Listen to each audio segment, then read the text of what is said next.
Bismillahirrahmanirrahim. Assalamualaikum warahmatullahi wabarakatuh. Okey, bertemu lagi bersama saya dalam PDPR Sains tahun 5. Pada hari ini, okey, jadi cikgu akan masuk tajuk pencarian biji benih atau buah. Okey, ini adalah tajuk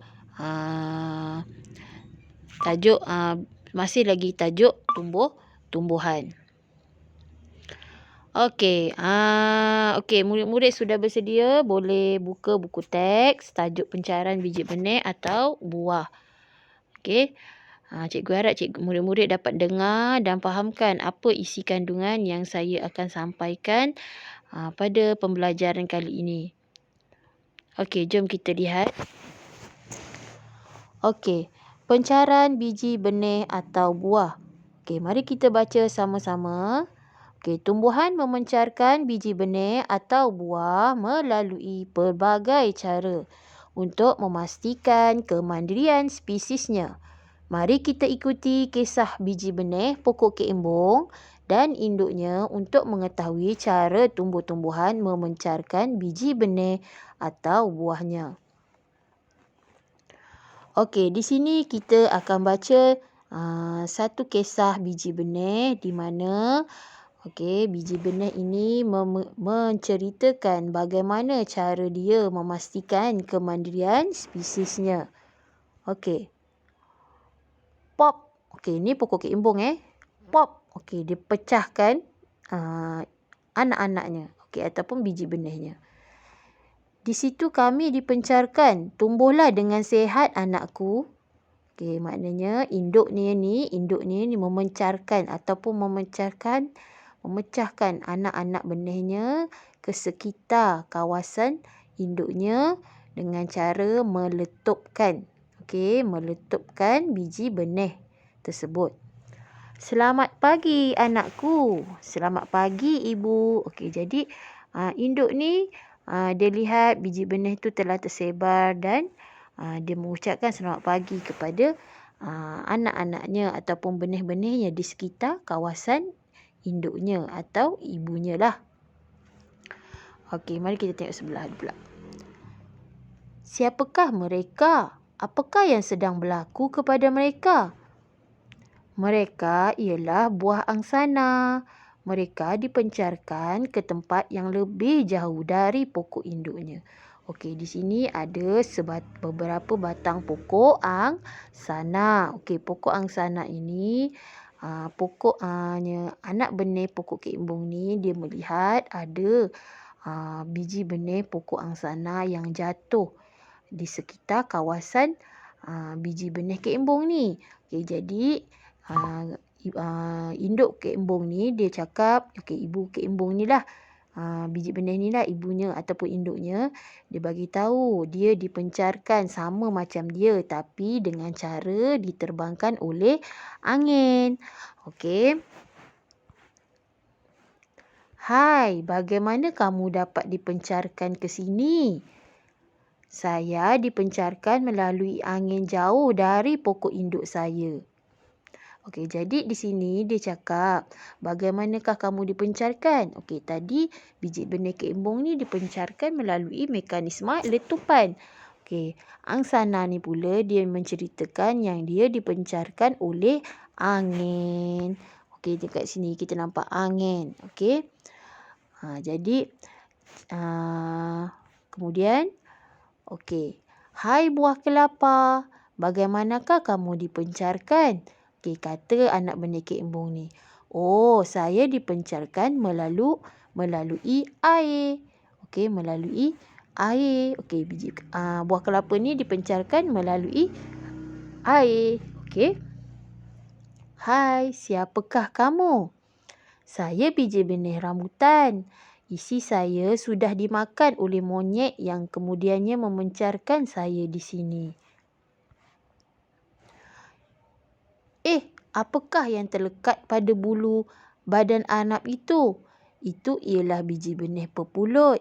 Biji benih pepulut dipencarkan melalui haiwan. Okey, jadi yang tadi rambutan pun dia disebarkan melalui melalui monyet. Okey, monyet itu adalah haiwan juga. Okey, jadi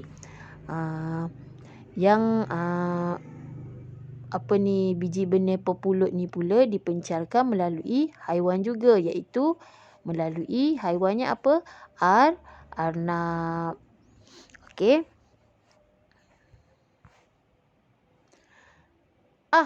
Lengan saya ini mengering dan merekah. Wah, adik-beradik saya semakin bertambah. Okey, jadi biji kembung ni dia pecah lagi. Jadi biji benihnya dia merekah, mengering dan merekah. Jadi bila dia dah mengering dan merekah, dia akan meletup. Okey, bila dia meletup, biji benih ini akan tersebar di sekitar kawasan induk. Kawasan induk ni adalah kawasan dia punya ibu dia lah. Okey, wah, adik-beradik saya semakin bertambah. Okey, jadi biji benih kembung ni secara kaedah secara meletupan. Okey. Okey. Jadi di sini perbualan dialog ini dia mengisahkan bagaimana cara biji benih itu dipencarkan, iaitu daripada pokok kembung ini. Okey, pokok kembung ini kita tahu dia dipencarkan oleh secara letupan. Biji benihnya diletupkan untuk disebarkan, untuk memastikan kemandirian spesiesnya sentiasa ada. Okey, jadi dia dipencarkan melalui mekanisme letupan. Okey, manakala angsana ini dia dipencarkan melalui angin. Okey, cara pencarkan dia melalui angin jauh daripada pokok induknya supaya dia dapat memastikan kemandirian spesiesnya. Okey, kemudian kelapa ni pula dia dipencarkan oleh angin. Dipencarkan oleh air. Okey, jadi dengan air, cara air dia dapat memastikan kemandirian spesiesnya sentiasa ada. Okey, begitu juga dengan pokok rambutan dan pokok pepulut. Okey, jadi pokok rambutan dan pokok pepulut ini dia disebarkan melalui haiwan. Okey, dengan cara haiwan memakan ataupun membawa biji benih tersebut di bahagian anggota badan, kemudian dibawa ke tempat lain untuk disebarkan supaya kemandirian spesiesnya sentiasa ada. Okey, biji benih tersebut, tumbuhan tersebut sentiasa dapat memastikan kemandirian spesiesnya. Okey. Jadi di sini kita lihat satu persatu murid-murid. Okey, daripada biji benih yang dipencarkan melalui angin. Okey, jadi ciri-ciri dia kita kena ingat ciri-ciri melalui angin. Okey, dia mestilah biji benih tersebut mestilah kecil, ringan, berbulu halus, nipis dan strukturnya bersayap supaya dapat diterbangkan angin dengan lebih mudah. Sebab tu dia mempunyai sayap kecil, ringan dan berbulu halus. Okey, contoh-contoh pokok yang dipencarkan oleh angin, angsana. Okey, angsana, buah angsana, pokok lalang, okey, buah lalang. Okey, jadi itu adalah contoh-contoh yang dipencarkan melalui angin. Okey, kemudian air. Okey, air cara dipencarkan ialah melalui air lah. Contohnya pokok buah kelapa, pokok buah teratai, pokok kiambang. Okey, ciri-ciri yang melalui air, dia mempunyai kulit yang berlilin, bersabut dan berongga. Okey, kemudian dia mempunyai span. Biasa span lah. Contohnya berspan lah. Pudung berspan. Contohnya macam pokok teratai. Okey. Contoh-contoh pokok tadi cikgu dah sebut. Pokok buah kelapa. Biji benih buah kelapa. Biji benih teratai. Biji benih kiambang. Okey. Melalui air. Di dalam air lah. Okey. Kemudian melalui haiwan. Okey. Melalui haiwan. Biasanya ciri-cirinya isi buahnya boleh dimakan. Sedaplah, warna buah yang menarik dan bau yang harum. Jadi haiwan-haiwan ini dia akan suka kepada ciri-ciri biji benih seperti yang saya nyatakan ini. Jadi dia akan makan ataupun melekat di bahagian anggota badan haiwan tersebut untuk disebarkan ke tempat lain. Okey, ini adalah ciri-ciri haiwan. Ciri-ciri haiwan dan manusia. Okey, selain daripada dia mempunyai warna yang menarik, ciri-ciri haiwan juga dia biasanya bercangkuk. Kecil, ringan, bercangkuk. Ini adalah yang melekat pada bulu haiwan ataupun bahagian anggota haiwan untuk dibawa ke tempat lain, untuk disebarkan ke tempat lain. Selain daripada dia berwarna menarik, bau sedap, boleh dimakan, dia juga mempunyai cangkuk kecil dan ringan. Mekanisme letupan pula. Ciri-ciri dia akan mengering dan merekah, kemudian dia akan meletup. Bila dia meletup, biji benih tersebut akan tersebar luar daripada kawasan induknya. Jadi semua biji benih dan buah-buahan semua biji benih dan buah dipencarkan dengan cara yang berbeza. Kenapa dia dipencarkan dengan cara yang berbeza? Untuk memastikan kemandirian spesiesnya. Apa itu kemandirian spesies? Kemandirian spesies ialah cara tumbuhan tersebut memastikan spesiesnya sentiasa ada dan tidak pupus. Jadi untuk memastikan tumbuhan tersebut sentiasa ada, dia mempunyai cara-cara untuk menyebarkan biji benih itu supaya biji benih dapat dibiakkan dengan banyak. Jadi tumbuhan yang memencarkan biji benih atau buahnya melalui angin, air, haiwan dan manusia serta mekanisme letupan. Jadi ada berapa cara? Ada beberapa cara iaitu angin, air, haiwan dan manusia serta mekanisme letupan. Jom kita lihat buah-buahannya.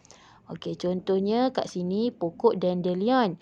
Dandelion ni adalah pokok yang biji benihnya dipencarkan melalui angin kerana bulu-bulunya ni halus. Kemudian bila angin bertiup, dia mudah diterbangkan kerana ringan. Ringan dan akan terbang ke tempat yang lebih jauh.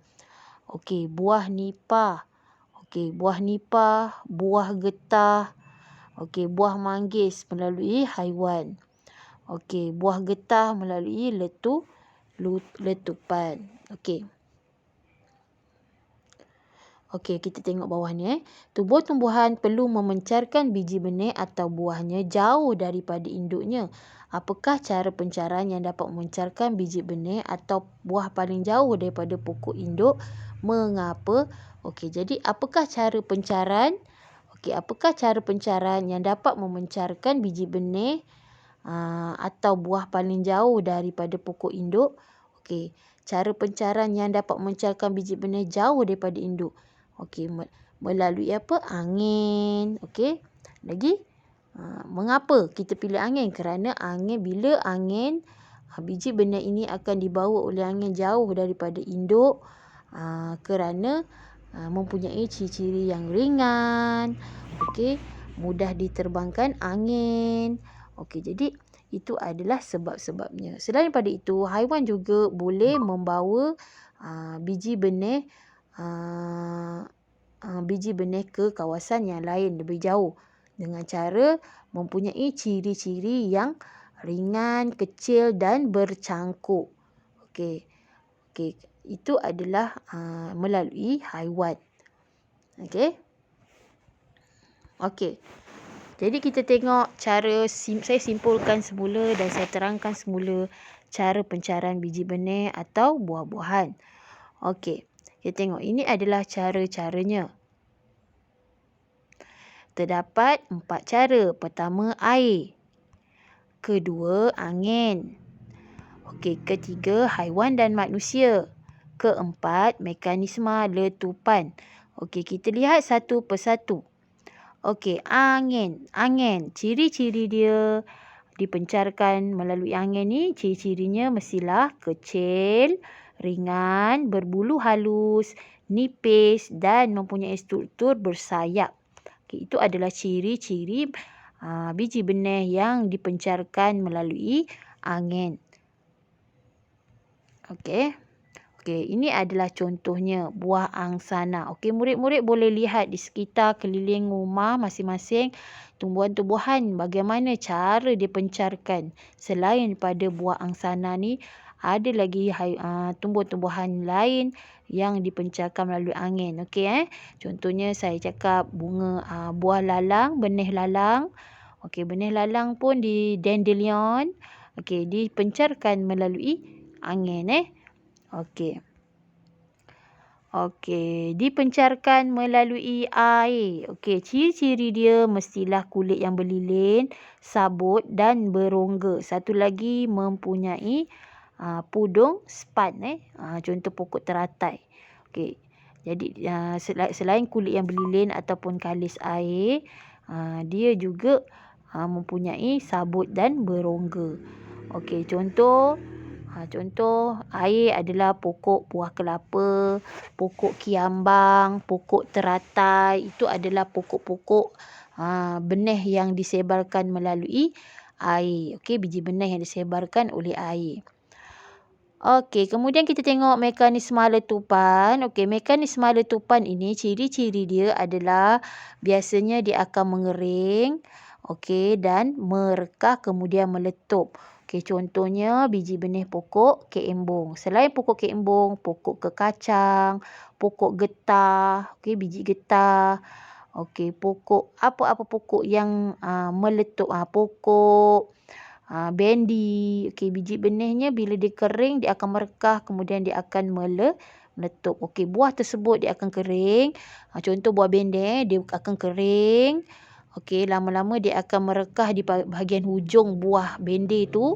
Okey, kemudian dia akan meletup, dia akan mengeluarkan biji benih yang di dalam buah tersebut melalui letupan. Dia meletup dan kemudian tersebar di bahagian luar induknya. Okey, sama juga dengan kacang. Biji benih buah kacang. Okey, buah kacang bersama biji benih pokok keembung. Okey. Kemudian kita tengok dipencarkan melalui haiwan dan manusia. Okey, dipencarkan melalui haiwan dan manusia, ciri-cirinya dia boleh dimakan. Okey, kemudian buahnya menarik, sedap, berbau harum. Kemudian satu lagi, dia kecil. Kemudian dia ringan dan bercangkuk. Okey, itu 2-3 lagi ciri yang saya lupa nak letakkan. Okey, dia bercangkuk, kecil dan ringan. Okey, bila bercangkuk ni dia boleh melekat pada haiwan dan haiwan dan manusia. Contohnya pokok kemuncup. Tahu pokok kemuncup? Okey, pokok kemuncup ni dia lekat dekat seluar kita, dekat badan-badan haiwan. Kemudian kita buang kemuncup tu di tempat lain. Jadi itu adalah cara penyebaran melalui haiwan dan manusia. Sama juga dengan pokok yang tadi saya baca di dalam dialog tadi kan. Okey, pokok yang melalui haiwan dan manusia ni dia biasa sama ada dia buah-buahan ataupun benda yang melekat pada haiwan atau tumbuhan tersebut, haiwan atau manusia tersebut. Okey, kalau contoh buah-buahan ni macam-macam buah. Buah mangga, buah manggis, buah rambutan, buah durian. Itu semua adalah melalui haiwan dan manusia. Okey, ini contoh buah rambutan. Selain pada buah rambutan, semua buah-buahan yang boleh dimakan adalah dipencarkan melalui manusia dan haiwan. Okey, ada juga buah-buahan yang ada juga biji benih yang tak boleh dimakan. Contohnya pokok kemuncuk. Okey, kemuncuk yang melekat dekat seluar kan. Okey, jadi pokok itu dia mempunyai ciri-ciri biji benihnya bercangkuk, halus dan kecil. Okey, jadi dia bila dia melekat, dia akan dibawa oleh haiwan ataupun manusia ke tempat lain dan manusia ataupun haiwan akan buang benih tersebut di tempat yang lain. Jadi dia akan tumbuh pokok baru di tempat yang lain. Okey. Okey. Selepas saya masuk ciri-ciri cara biji benih, pencarian biji benih, saya akan sentuh sikit tentang kepentingan kemandirian spesies haiwan dan tumbuh-tumbuhan. Okey, jom kita baca. Okey, kepentingan kemandirian spesies haiwan dan tumbuh-tumbuhan ni sangat penting kepada semua hidupan untuk memastikan keseimbangan alam. Okey, keseimbangan alam pun ataupun keseimbangan ekosistem yang ada di muka bumi. Okey, jadi dengan adanya keseimbangan alam, tumbuhan, haiwan dan manusia saling berkait antara satu sama lain. Keseimbangan alam itu dapat diatasi. Okey, jadi macam mana? Okey, kita baca. Tumbuhan merupakan sumber. Okey, tumbuhan merupakan sumber makanan kepada hidupan. Okey, jadi haiwan dan manusia lah. Okey, jadi tumbuhan ni sangat penting. Okey, sangat penting. Sekiranya kalau tumbuhan ni dia tak memastikan kemandirian spesiesnya ataupun dia tak pencarkan biji benih ke tempat yang lain, okey, tumbuhan ini dia adalah sumber makanan kepada hidupan lain seperti haiwan dan manusia. Jadi dia perlu memastikan kemandirian spesiesnya untuk memastikan sumber makanan hidupan ini akan berterusan. Okey, jadi selain dia memberi sumber makanan, okey, tumbuhan memberi sumber makanan, haiwan dengan manusia ni juga dia bekalkan baja dan nutrien. Okey, jadi dia saling berkait. Okey, bukan tumbuhan saja yang memberi, haiwan dan manusia pun memberi kebaikan kepada hidupan lain. Okey, contohnya haiwan dan manusia dia membekalkan baja dan nutrien kepada tumbuhan melalui proses perebutan. Contohnya haiwan, najis haiwan. Okey, najis haiwan ini dia akan memberi kebaikan. Dia akan memberikan nutrien kepada tanah dalam proses perebutan najis tersebut. Jadi tanah itu akan menjadi subur untuk tumbuhan-tumbuhan tersebut. Okey, jadi manusia juga haiwan dan manusia ni dapat dijadikan baja.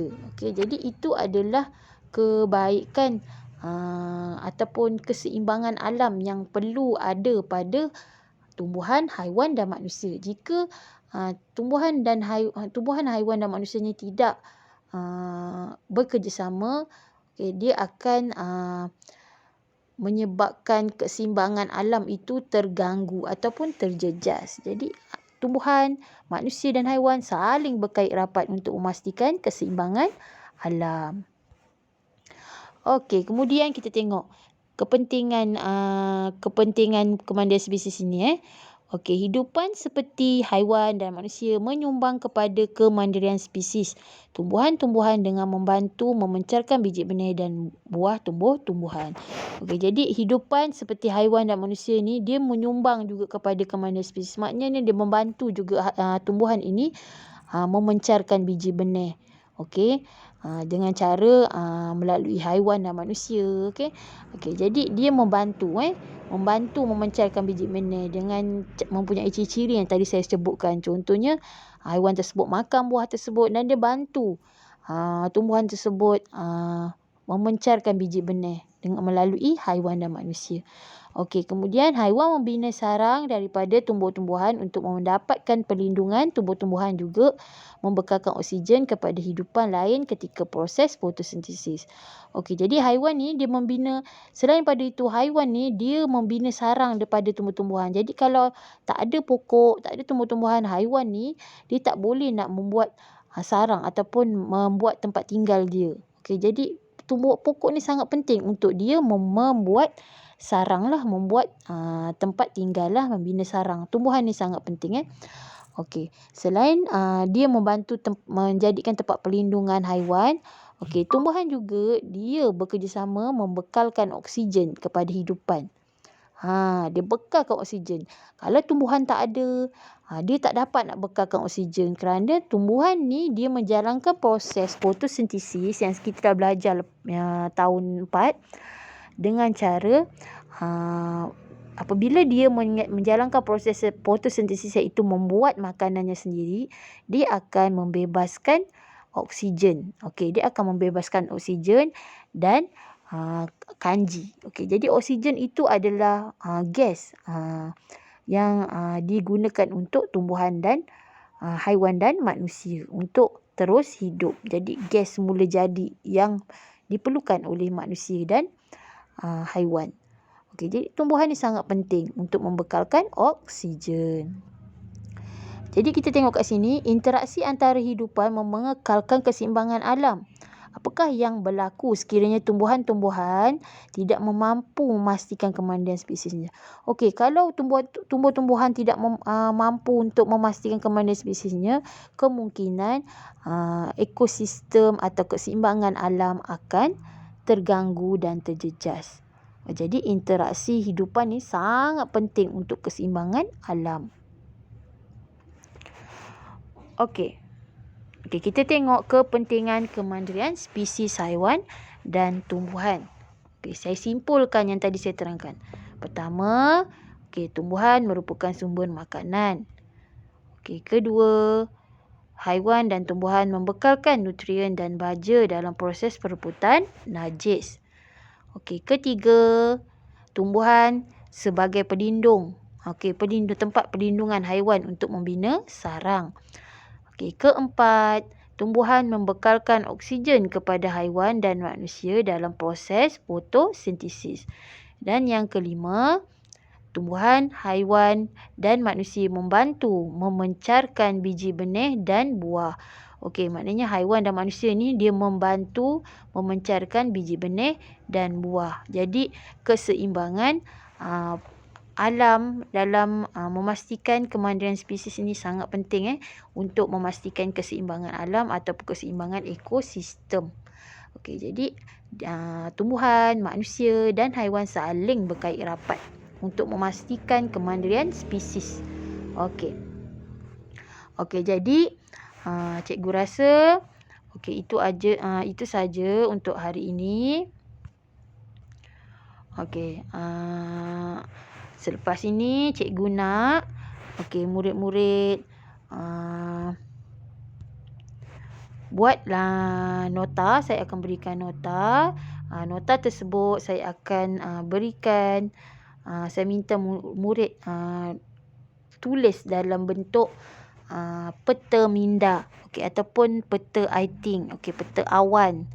Jadi seperti ini yang ni saya minta murid-murid tulis nota. Nota cara pencaran biji benih. Ada 4 cara pencaran yang saya terangkan melalui cara peta minda. Ini ni yang tugasan yang pertama, salin nota melalui cara peta minda. Peta minda ataupun peta awan. Peta awan. Tuliskan ciri-ciri dia. Gambar boleh ambil daripada buku tab, photostat, tampal. Tulisan ni tulis. Buat nota ni. Kemudian buat nota yang ini kepentingan kemandirian spesies haiwan dan tumbuh-tumbuhan. Kepentingan dia ada 5. Jadi salin buat bentuk peta minda peta minda yang saya tunjukkan ini. Jadi tugasan yang pertama, buat nota peta awan ataupun peta minda ni dalam buku tulis biru, buku tulis sains. Kemudian nanti saya akan berikan latihan. Saya akan berikan latihan salin ataupun print lah. Boleh print atau salin tanpa dalam buku. Saya minta murid-murid tulis tarikh Setiap tugasan yang saya berikan, tuliskan tarikh. Sebab bila murid-murid hantar buku, saya perasan kebanyakannya tak tulis hari dan tarikh. Jadi cikgu tak dapat nak tahu berapa hari bulan tugasan tersebut. Okay, jadi saya terpaksa semak dalam Telegram untuk tahu tarikh tersebut. Jadi pastikan lengkap. Okey, lengkap segala tugasan saya, tarikh, hari, tajuk. Okey, kemudian buku skrap ataupun apa-apa buku yang saya buat, yang saya suruh murid-murid buat hari tu, sila masukkan dalam buku biru. Okey, tampal ataupun staplerkan kat dalam buku tu supaya benda tu tak hilang. Okey, jadi cikgu tengok ramai yang ada yang tak ada. Jadi tugasan tersebut dah buat, kena letakkan dalam buku biru tu Okey. Kemudian projek yang saya suruh buat tu, yang haiwan imajinasi, saya perhatikan lakaran modul haiwan imajinasi tu tak ada dalam buku nota. Saya minta murid-murid tampal lakaran tersebut sebab itu adalah tugasan. Okey, bila tiada lakaran tersebut, seolah-olah murid-murid tak buat tugasan saya. Okey, jadi tugasan lakaran model tu tolong masukkan tampal dalam buku biru. Okey, lakaran model tu Okey, model tu simpan sehingga naik sekolah nanti saya akan minta. Saya tak minta hantar sebab ada yang murid hantar. Saya tak suruh hantar tapi dia hantar. Okey, jadi saya nak awak simpan je projek-projek saya yang saya suruh buat. Terranium tu semua simpan. Okey. Jadi nanti bila naik sekolah, segala projek cikgu, bila cikgu minta, itu adalah evidence kamu. Jangan hilangkan, simpan. Okey, saya pesan simpan. Okey, model haiwan imajinasi tu pun tampal dalam buku supaya tidak hilang. Okey, saya dah, itu tugasan jangan awak salin kat kertas lepas tu awak sepah-sepah.